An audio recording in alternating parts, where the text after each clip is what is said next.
In the cold of 1885, Elellanena Fairchild's grand home on Fifth Avenue was a symbol of a terrible New York event. Past its stone front and shining glass were hidden truths so awful that the city's strongest men would do anything to keep them secret. A sad widow tried to respect her husband's name, but it turned into a dark story of plots, killing, and craziness. It cost Elellanena her mind, and then it cost her life. The public files say she killed herself because she was frantic. But old letters, found inside a torn-down Wall Street building, show a much darker tale. It shows how the rich and powerful of that time made their money by planning deaths. And it shows how they stopped the one woman who was brave enough to tell their secrets. Before we go on with the tale of Elellanena Fairchild and the awful secrets that ruined her, please take a second to subscribe and hit the bell icon for more videos. Also, tell us in the comments what state or city you are from. We enjoy hearing from our group of mystery fans from all over the globe. The facts of Elellanena Fairchild's story start not with her end, but with the strange things that happened on her husband's last night. In 1885, New York City was at the height of its wealthy era.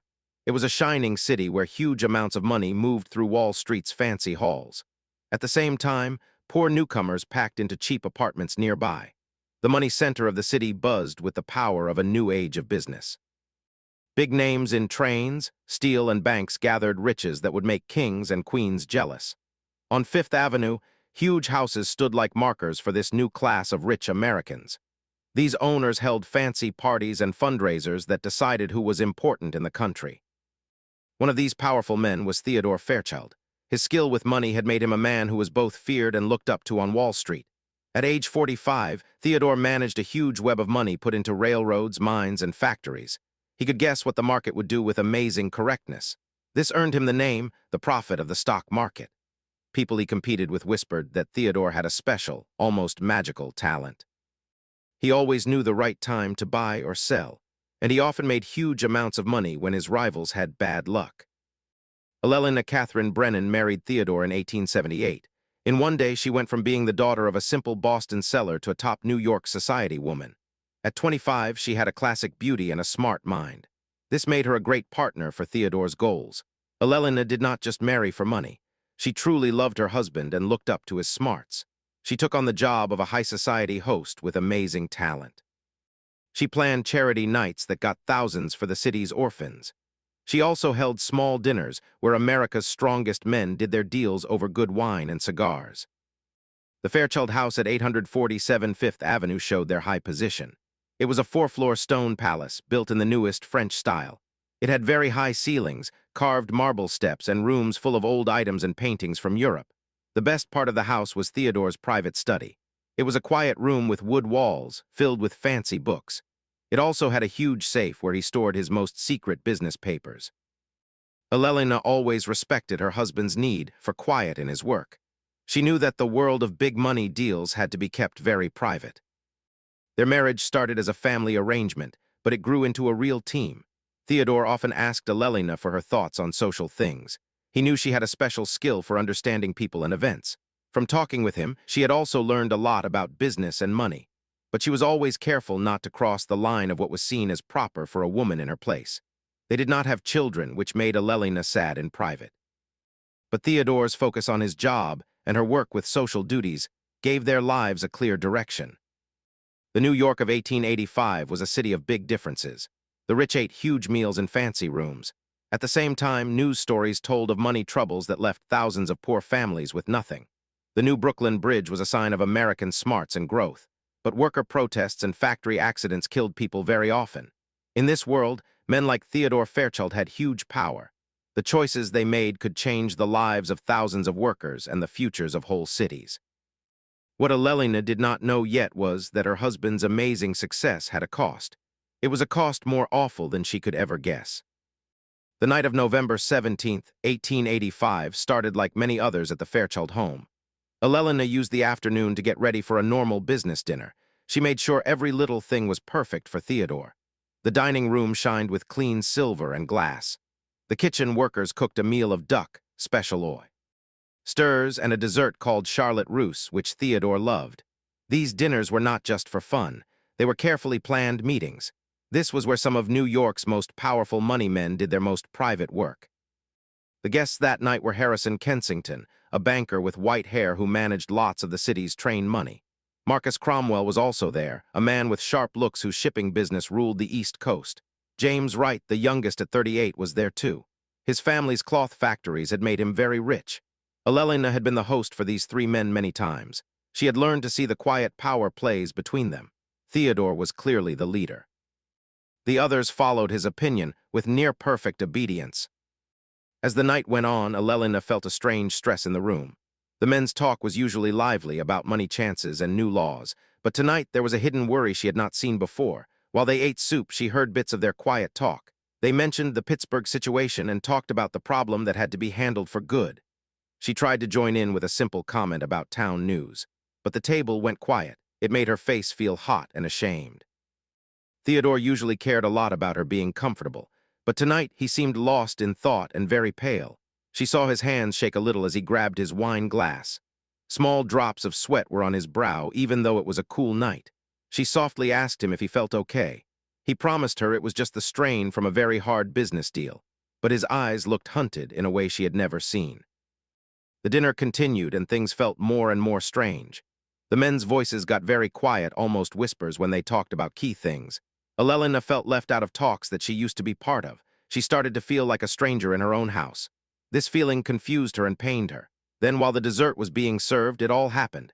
Theodore had just put his spoon to his mouth. He suddenly choked, his face twisting in agony. The spoon fell onto his plate with a noise. He grabbed his chest. His breathing got fast and light. Elellanena ran to him, but before she got there, Theodore fell forward onto the table. Glass cups smashed on the floor. The white table cover was soaked with dark red wine, which looked too much like blood. "Theodore!"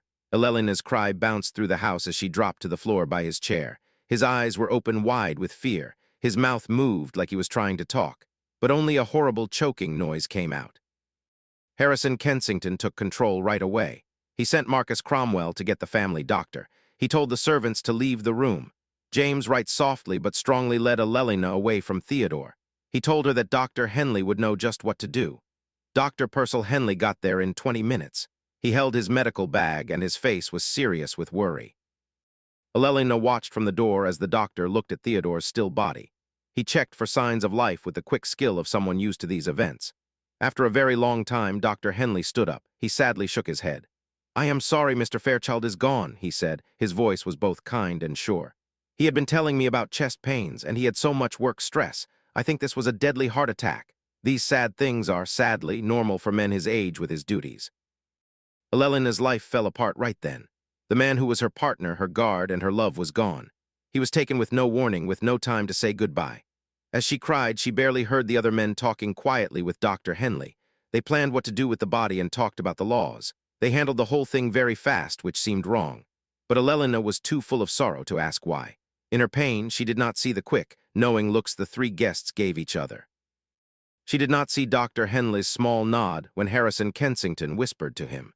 She did not see Marcus Cromwell quietly take Theodore's wine glass and plate, or see James Wright give a small signal that made the butler clear the table very, very quickly. In the next few days, Elellanena tried to understand her new life as a widow. The public story about Theodore's death became set. The papers said one of Wall Street's best thinkers had died from the stress of big money deals. It was a story to warn others about working too hard to get ahead. Friends and work partners said they were sorry. They praised Theodore's great life's work and sadly noted the loss of such a talented man. But Elellanena could not forget her husband's scared eyes in his last seconds. She also could not forget how his dinner guests acted. Something about that night felt very wrong, but she could not yet name what was bothering her so much.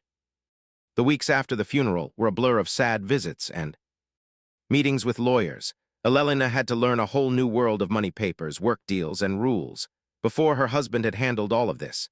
Theodore's lawyer, a respected man named Cornelius Dalton, led her through the hard parts of the estate. He was kind, like a father. He told her that Theodore's huge properties were now hers to run, or, as he gently put it, she could let men with more practice handle them. The Fairchild money business turned out to be even bigger than Elellanena had known. It was not just the train and mine money she knew about. Theodore also had a tricky network of properties. It included shipping groups, factories, newspapers, and bank deals. There was so much paperwork: stock papers, bond papers, deal papers, and letters with work partners from all over. Every paper needed her name signed. Every choice needed her to pay attention right away. What Elellanena found strange was the amazing timing of Theodore's money moves. Again and again, she found that her husband had made smart deals just days or weeks before big things happened.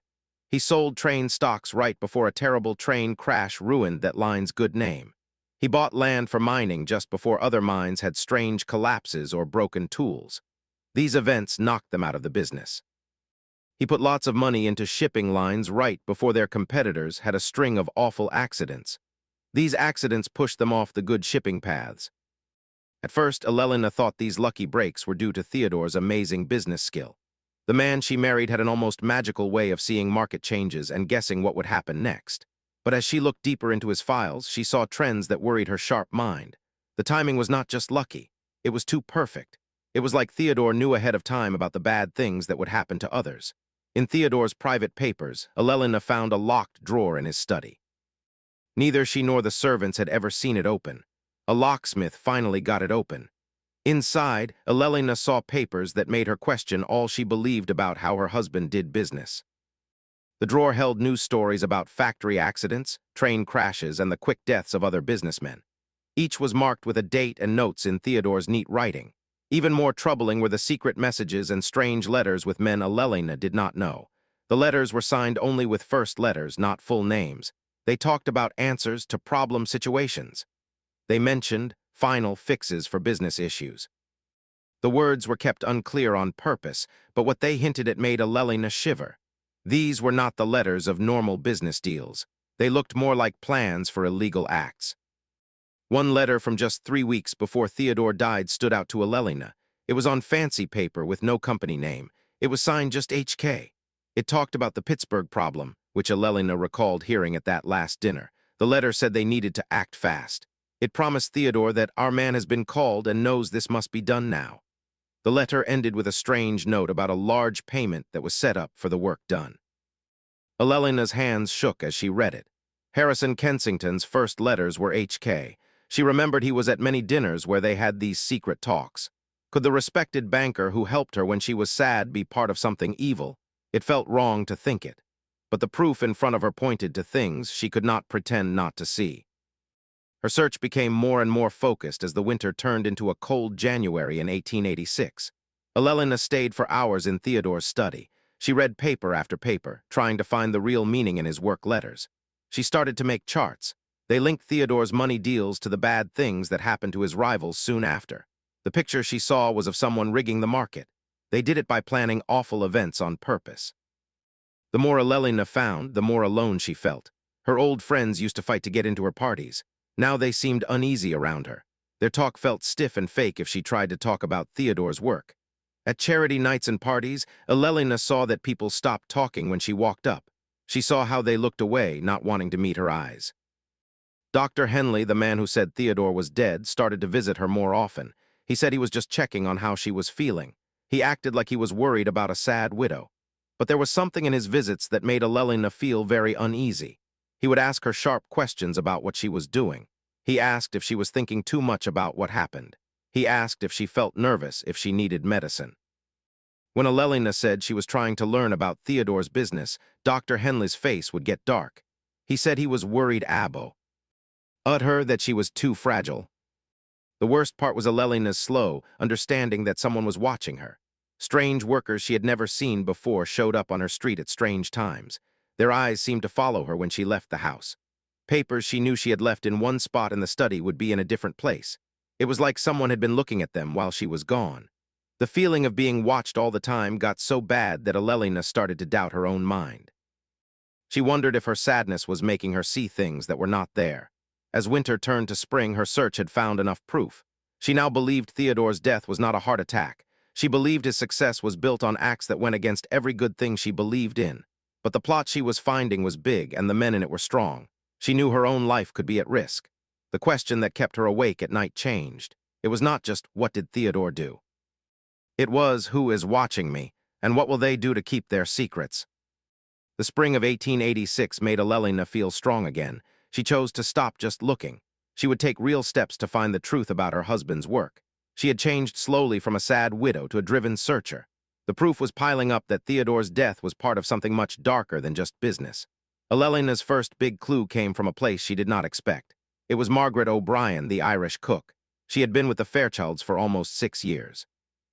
Margaret always noticed more than the other servants. She had become very loyal to Elellanena after Theodore died. One April morning, Elellanena was looking at money papers in the breakfast room. Margaret walked up looking very nervous. "I'm sorry to bother you, Mrs. Fairchild," Margaret started with her soft Irish voice. "But I need to tell you something. It's about the night Mr. Theodore died. May he be at peace." Margaret's worn hands pulled at her apron as she kept talking. "I was in the kitchen when Dr. Henley was leaving that night. I saw him talking to Mr. Kensington near the garden gate. They had no idea I was looking from the pantry window, but I heard Mr. Kensington say something. It's been bothering me badly." Elellanena put her papers down and looked right at Margaret. The cook was a good person. Her insights were often sharp. Mr. Kensington said it plain as day. The dose was perfect. "No one will ever guess." And then Dr. Henley said, "Just keep our deal about the widow. She can't ever find out what we know." They shook hands, ma'am, like they were closing a deal, and it's been making me sick with worry. What Margaret said hit Elellanena like a punch. If the cook was telling the truth, then Theodore was killed, and Dr. Henley was part of the killing and the cover-up after. The dose had to mean poison. It was given so well that it looked just like a heart attack. Elellena's sadness turned into a cold anger. She understood that the men she trusted, the men who acted sad with her, were the ones who killed her husband. With this new fact, Elellanena started to look at Theodore's death in a new way. She remembered that Dr. Henley showed up very fast that night, almost like he was waiting for the call. She remembered how well the guests handled everything. They worked together smoothly, like they had done it before. And now she knew why Theodore's dinner guests were so tense all night. They were waiting for their trap to work. Elellena's search grew stronger. She wanted to know how big this plot was. She started to ask quiet questions about the men from that last dinner. She learned things about their work that showed a very ugly picture. She found out Heiress and Kensington was part of at least 12 train deals. He made huge money when other train lines had strange problems. Marcus Cromwell's shipping business grew by taking over other companies. Those companies had weird streaks of bad luck, like fires, crashes, and broken machines, that made them go broke. James Wright's cloth business also got rich when his rivals had bad luck. Elellanena saw that all three men were alike in some ways. Their work always made money when others had disasters. They got rich at the same time that a lot of rival businessmen died in accidents. And their friends were all connected, hinting that they planned things together. The picture she saw was clear. They were rigging the market by using force. These men were not just good at business. They were running a group that killed people for money. They got rid of rivals by planning murders that looked like accidents, suicides, or normal deaths. Theodore was clearly a main person in this plot. His smart mind was perfect for picking targets. He knew the best time to strike to make the most money. Finding this group explained how Theodore could guess the market so well. He was not guessing. He was making things happen by hurting people, every S. Mart deal, every perfect stock buy, every lucky break was based on killing someone. The money that gave Elellanena her fancy life, her high place in society, and her safety had been bought with blood. As Elellanena learned more about the plot, she felt more in danger. She started to see that people were staying away from her on purpose. She stopped getting invited to big parties. Old friends made weak excuses to miss her dinners. Work partners who used to want her time now looked uneasy just seeing her on the street. Even worse, Elellanena knew her every move was being watched more closely. Letters would vanish from her study, then show up again, but moved a little. New servants she did not know started working in her house. They were sent by job agencies that Heiress and Kensington's office told her to use. Her private mail was clearly being read. She knew this because replies to her letters often talked about worries she had never even written down. The mental stress was starting to change Elellena's life. She could not ignore it. She jumped when she heard a loud noise. She checked the locks over and over before bed. She always felt like someone was watching her, even when she was alone in her house. She could not sleep. She would lie awake, hearing every noise in the old house. She wondered if tonight was the night they would come for her. Dr. Henley's visits happened more often. His checkups felt more like prying. His questions got sharper. He started to say that her nervous problem might need stronger help. He suggested a rest at a private hospital. He said she could get special care there for her fragile mind. The hidden meaning in his words was clear. Do what they want or be forced into a hospital. Once there, no one would ever believe her again. Elellanena knew she was in a race with time. The plotters were getting ready to stop her. They would either put her in a hospital or use a final, deadly method. Her only chance was to get enough proof to show what they did before they could get rid of her. But each day was more dangerous. Elellanena could feel the trap shutting around her. It felt like nothing could stop it. The woman who used to hold fancy dinners for New York's richest people was now scared all the time. Her own house had become her jail. She was a prisoner and a target. The chase had truly started, and Elellanena knew she was fighting to stay alive. By the summer of 1886, Elellena's search had found proof that went way past the three men she first thought. The plot went to the top of New York life. It included judges, police chiefs, news editors, and even city health bosses. What she found was not just a work deal between a few rich men. It was a huge group of criminals. They had been working for 10 years and never got in trouble.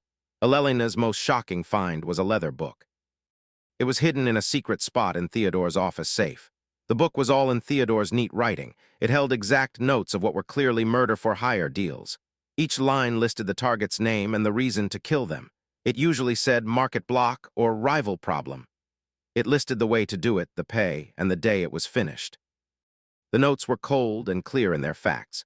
A train boss named Thomas Crawford was fixed with a carriage crash on October 15, 1883.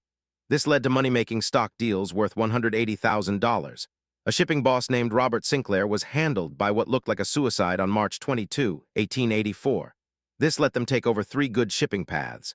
A cloth maker named William Hayes was finished in a factory fire. He died along with 17 workers.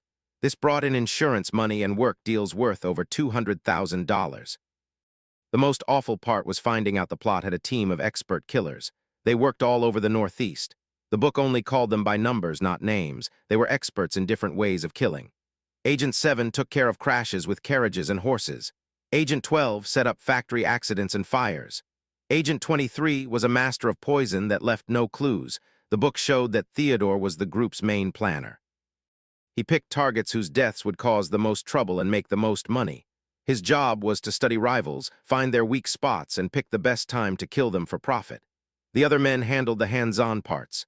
Kensington took care of the money and cleaning it. Cromwell planned the details of the killings. And Wright kept the bad police and judges on their side, who made sure no one ever looked too closely.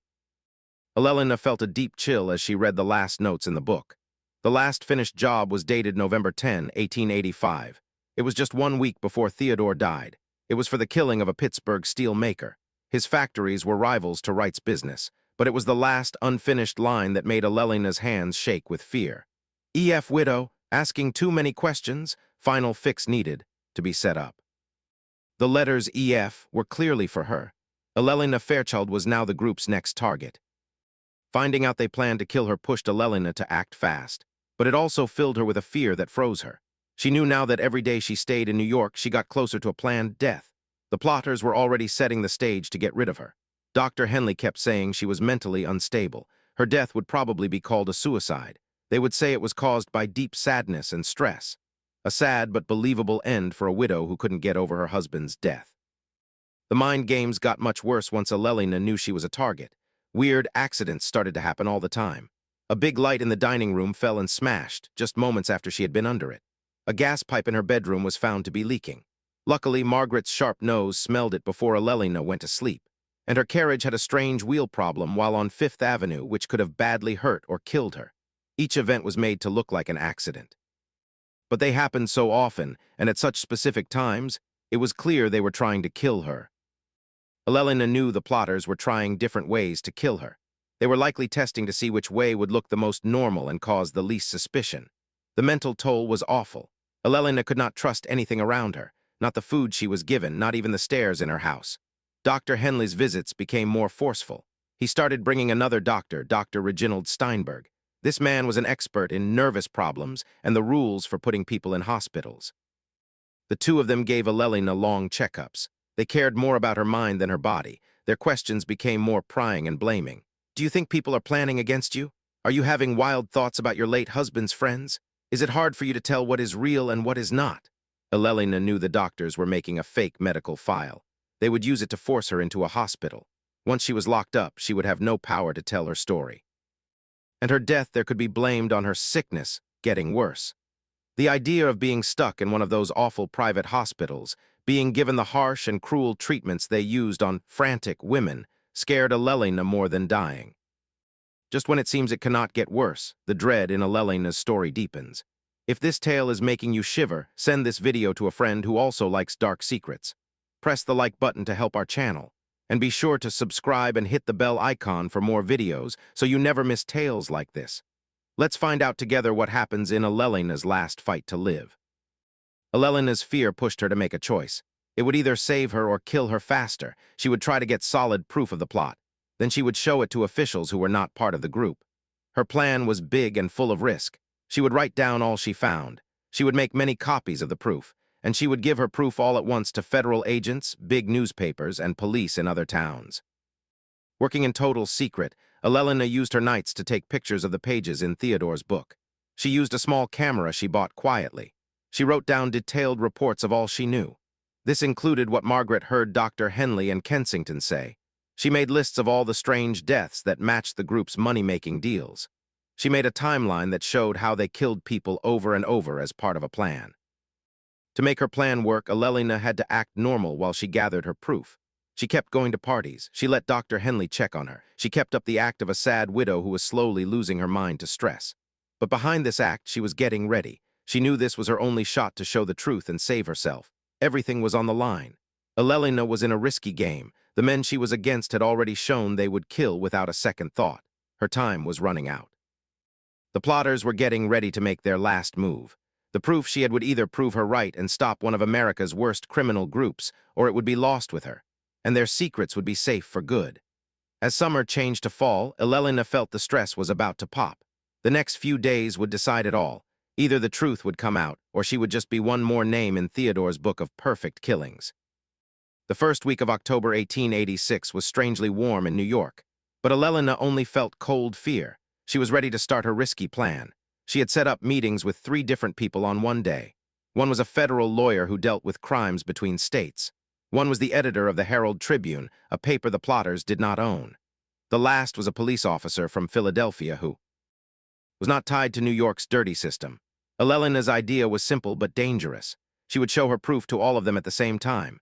This would make it impossible for the group to stop all the searches. She had made 4 full sets of her papers.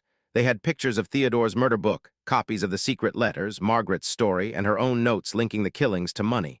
3 sets were for her meetings. The 4th would be hidden in a safe box in a bank the plotters did not control. On the morning of October 8th, Elellanena got up early. She got dressed very carefully. She knew this could be her last day of being free or her last day of life. She had a meeting with the federal lawyer at 10:00 a.m., then the news editor at 2:00 p.m., and the Philadelphia officer at 5:00 p.m. Each meeting was in a different place. This was to make it harder for the plotters to follow her and stop all 3 meetings. The first sign that her plan was found came just as she was getting ready to leave. Margaret came to her looking very upset. She said 2 strange men were standing on the street corners by the house. And Dr. Henley had just shown up without warning. He said he had to give her a vital checkup. "He's in the front room, ma'am, and he has that other doctor with him," Margaret whispered fast. "He says you're having a health crisis and he must see you right now, but ma'am, you look fine to me. And he's acting very odd. He looks worried and keeps looking at his watch."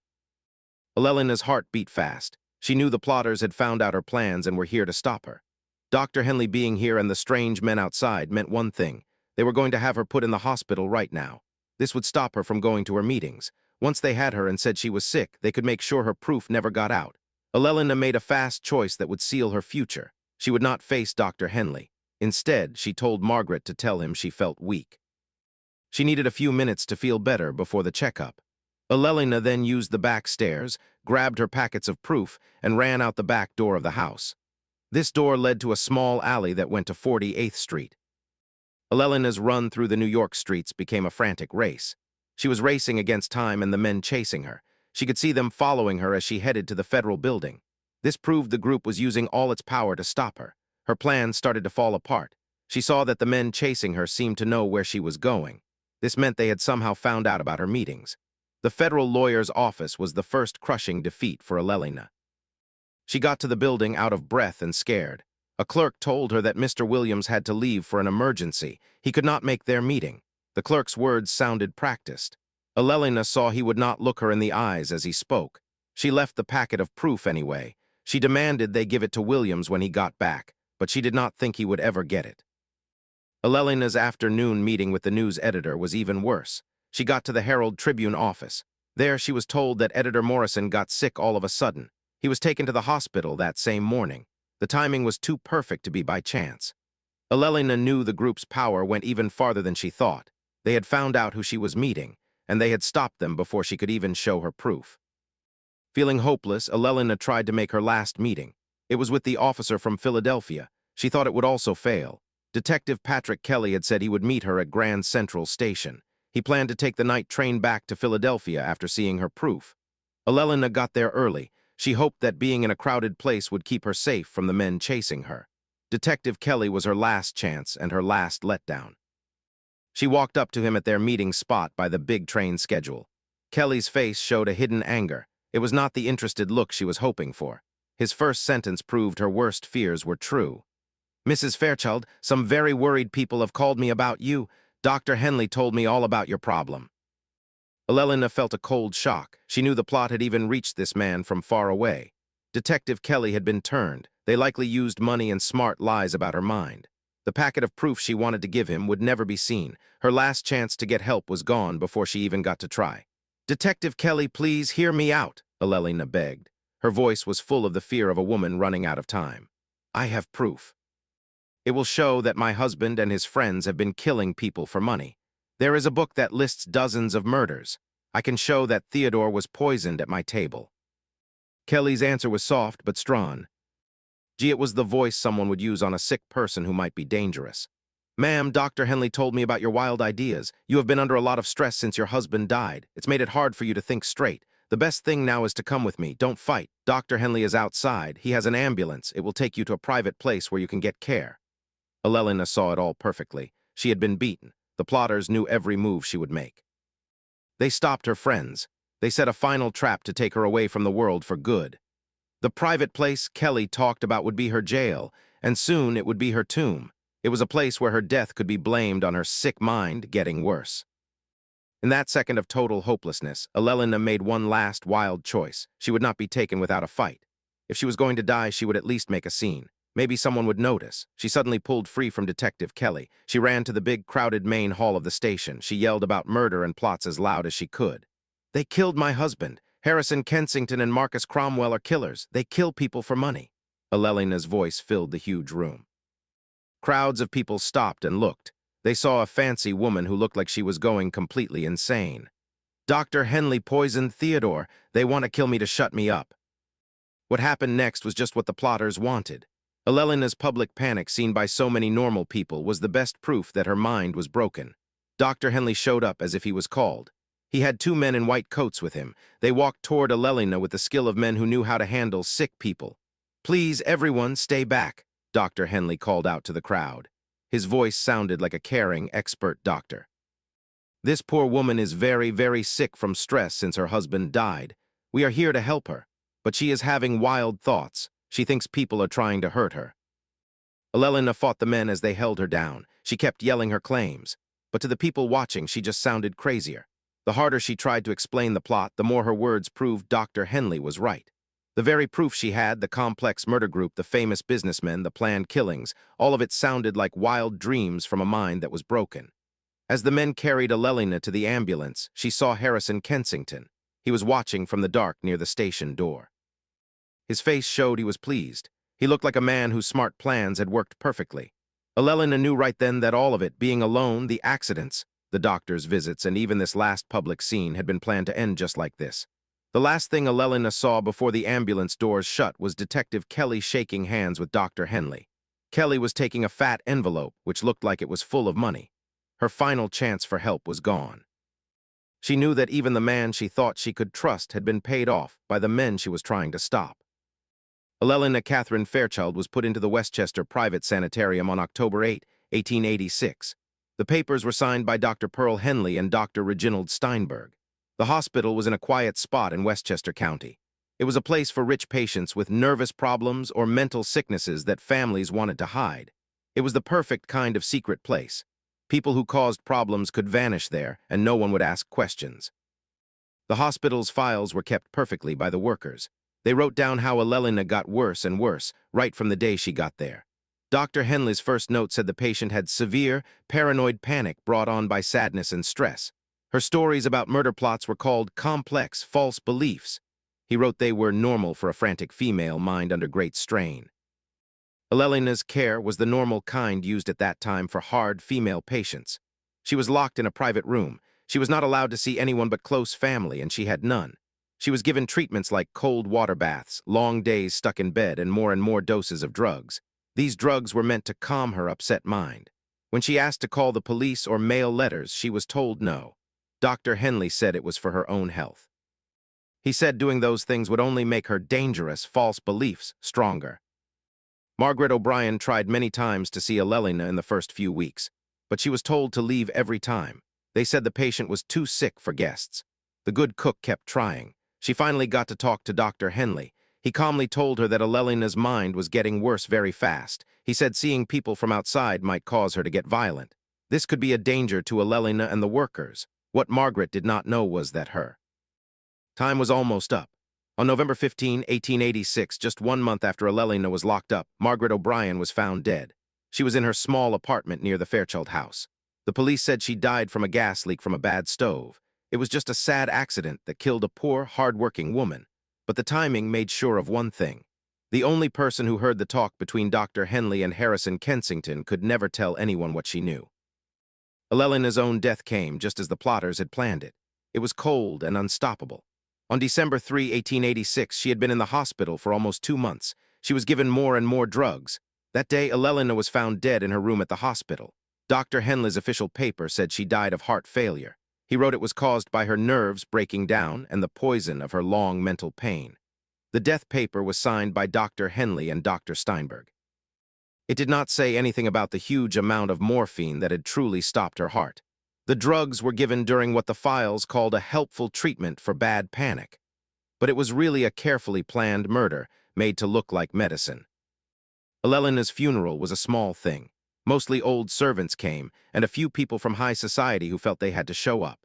Heiress in Kensington, Marcus Cromwell, and James Wright were all there. They acted like worried friends. They looked like men who had tried and failed to help a sick widow get over her slide into craziness. Their sad faces were a perfect act. They showed just the right amount of sorrow and relief that Elellena's pain was finally over. The New York Times printed a short death notice. It painted Elellanena as a warning story about the risks of too much sadness. The article said that losing her husband so fast had caused her mind to break. This, it said, led to stranger and stranger false beliefs about work plots and murders. The death notice praised Dr. Henley for his brave work to cure Elellena's sickness. It also said that some kinds of female panic just could not be fixed, even with the newest cures. Elellena's property was quickly handled by Cornelius Dalton. He was put in charge of her will. The Fairchild money, worth more than $2 million, was given out. It followed Theodore's old wishes in ways that gave a lot to his old work partners. Heiress in Kensington's bank got large amounts of money. Marcus Cromwell got to buy good shipping deals for very low prices. And James Wright got control of cloth factories that fit well with his other businesses. The house on Fifth Avenue was sold to a train boss from Chicago, and all of Theodore's work papers were completely destroyed as they closed the estate.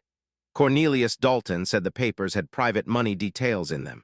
He said they could hurt the good names of other work partners if people saw them. The papers were burned while Heiress in Kensington watched. This made sure that no sign of the murder book or the secret letters was left. Now that Elellanena was dead, the Murder for Money group kept working. They felt even more sure of themselves.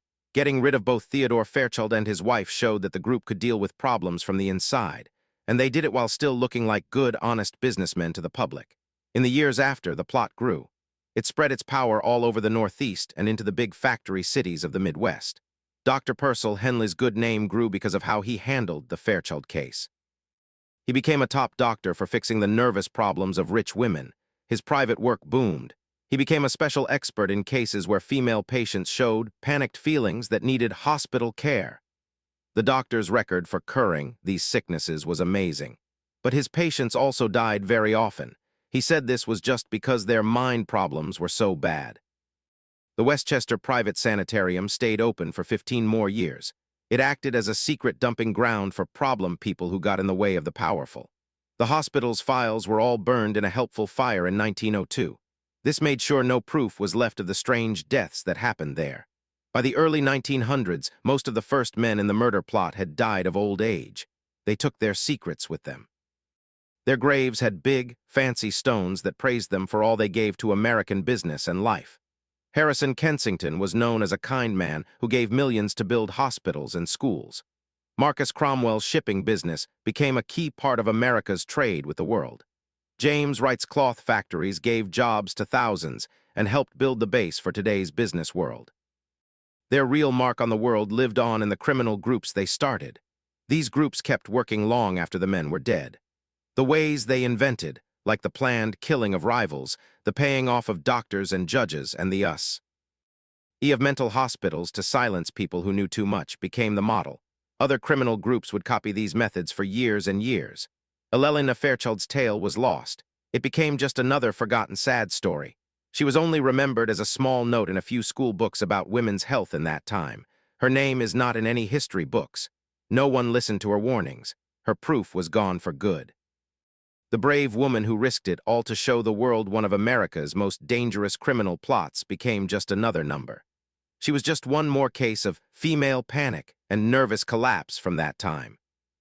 This mystery shows how power and money can twist even the most basic systems, like law and medicine. It shows how they can be turned into weapons to use against good people. The story of Elellanena Fairchild shows us that all through time, people who tried to tell the world about the crimes of the powerful often had to pay with their lives for being brave. Her sad end is a cold warning. It tells us that sometimes the scariest monsters are not ghosts or spirits. They are normal men. Men who have told themselves that their money and power mean they are above the rules that everyone else must follow. What do you think of this tale? Do you think plots like this could have really worked in the dark corners of America's wealthy age?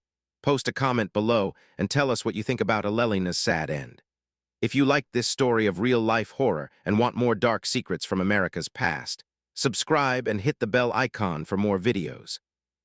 And share this video with someone who loves to dig up the evil secrets that history tried to hide. Until the next story, just know that the scariest tales are often the ones that could be true.